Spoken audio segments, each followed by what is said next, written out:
إلهي وحان كبري سيداد وضع دلتين أوضع هيدين إلهي إنه إذا تصان الله كبري إلهي وحاتو مدحديد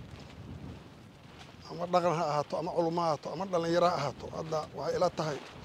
hooyooyin uguma jeedo waa rag maleeqan kulli dhammaantiin waxaa in ku filan assalaamu calaykum waraxmatullaahi wabarakaatu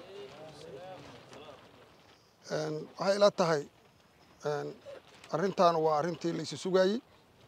hadalkeeda furaheeda iyo wadideeda ayaa uun kolba bilaaba doonta wax uguba maaha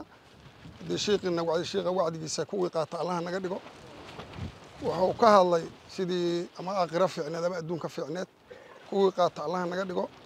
guddoomiyuhuna haddee asna waa sidoo kale shirku waa noo furan yahay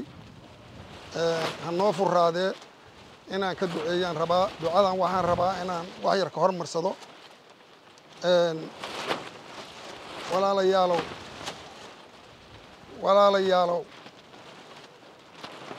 walaalayaalow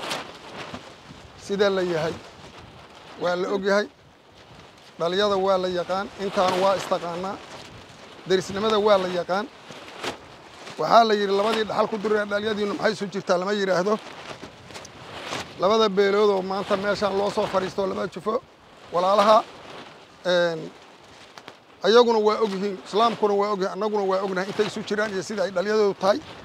ama wada joogooda iyo derisnimadoodu tahay ma kala go'ayaan nin uu dhinto qabri gala maahane inay kala tagaan haminka xalay ahayo tago waaye meelay kala aadaan male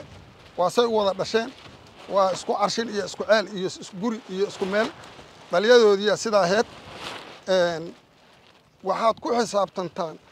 inaadna kala tegayn oodna kala fogaahayn oodna kala guurayn inaad ku xisaabtantaan inaad isku marxabaydaan inaad isku jeclaataan inaad is ogaataan sida aan ognahay oo atiino faryartaa xun filfilkaagama hartaa layidhi haddaad war xun iyo si xun u hadashaan adinkay wax idiin dhibe haddaad wanaag ku hadashaan iyo walaalnimo iyo sidii dhaliyadiinu taheedna waa guddoomiyuhu sidoo hadda uu sheegayo cayr markii la yidhaah haddana khaasatan hoosaad isla sitiin wax la qaraa maahano wax bannaanka yaal waa inaan ceebtiinna islaamku dhegaysan oon cayr dhegaysan kale oon dadka shisheeyaha dhegaysan intaasaan ka codsaynaa inaad saad u wada dhalateen iyo sidii walaalnimo aad u wada hadashaan inaad isu soo dhoweydaan inaad wax isaga maqashaan inaad walaalayaalow dul qaadataan oo aad samar yeelataan intaasaan inka rabnaa intaasaan codsi inkugu ah ducaad ku helaydaan wanaagaad ku helaydaan walaalnimaad ku helaydaan waad ogtihiinoo waa tii laga hadlaya waa sharciga iyo kulligiin waa wada ogtihiin wax aan wanaagahayn haddaad ismarxabaydaan ood isu soo dhoweydaan ood si fiican u wada socotaan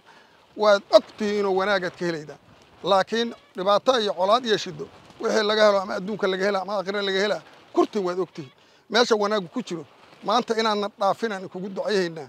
wax badanaan ama qorrax u jiifnay ama aan dhibaato u soo marnay waxaan ducadanadu maanta waa kace inaadna naga nixin oo aan cudran oo aan ducaa kalsooniya aan kugu ducayno farax leh ayaan ka codsaynaa ilaahay waxaan ka baryay sidaad u wada dhalateen ood ahaydeen ilaahay inuu idin tusaan alla ka baryay ilaahay waxaan ka baryay sida aad tihiin ood u soo fariisateen oo liyadiinu isu jirto oo carshintiinu isu jirto oo aad tihiin ilaahay ha idin tus ilaahay waxaan ka baryay ninkii dhaliyada yaqaan oo u jeeda ilaahay inuu u kaalmeeyo kii qalloocanoo si kale wax u arkana ilaahay ha soo toosiyo ilaahay ha soo toosiyo ilaahay ha soo toosiyo ilaahow rabbiyow maanta waxaan dhex taagana wanaagooda iyo sharafkoodaan rabaa ilaahow uga aqbal ducadan ducayaha ilaahow kuwii isgarabsada oo say u dhasheen isu raaca oo isu garabsada oo wuxu wada qabsada oo aan ceebtooda duurka laga maqal ilaahin ka dhig ilaahna taasaan ka barin ilaahow shirkaas kii lagu guulaysta ka dhig ilaahow kii ka dambeeya mid lagu guulaysta ka dhig ilaahow naga aqbaloo naga ajiib ilaahow uga aqbaloo iga ajiib ilaahow uga aqbaloo iga ajiib allahumma salli ala sayyidina